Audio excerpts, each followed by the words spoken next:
Tukwaniriza ku mukutu gwaffe omugazi ogumanyikiddwa nga Uganda mu Kamoli. Nkusaba ekintu kimu, subscribe on this channel obeere nga ofuna biki ebitambula e Kampala n'ebitambula mu ggwanga. Of course kisaawe kya entertainment n'okutwaliza awamu ku bayimbi bo. Luvannyuma okuba nti Edrisa Musuuza yakava mu State House recently okuba nti yamitinga president ku nsonga ezimu ez'enjawulo. Twakitegeddeko ezimu ku nsonga lwaki Edrisa Musuuza yagenze mu State House. Of course ensonga ezimu Musuuza President Museveni yavuddeyo n'amuyozaayoza okuba nti aliftinga flaga ya Uganda high, nabwe kityo n'amugamba nti is a true ghetto representative. Naye ng'ate on the other hand President Museveni yasabye Edrisa Musuuza amuyimbireko ku political rallies era n'amusuubiza ebintu bingi nnyo.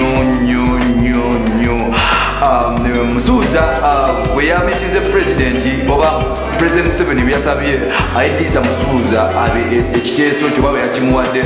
Edrisa Musuuza yavuddeyo n'agamba Mr. President Musuuza n'agamba President Museveni, I love you and I respect you so much, naye sijja kusobola kubanga nkuyimbira this time around because anakuyimbira kuli omulundi ogwasooka, that was 2011 campaign. Temunsuubiza ebintu bingi, sente zange saazifuna n'emmotoka yange gye wali onsuubiza mu stamina period saagifuna. So n'olwekyo President Museveni sijja kubeera nga nsobola kuyimbira mu campaign zo unless ng'ongamba nti obuddewo waliwo omuntu omulala ajja.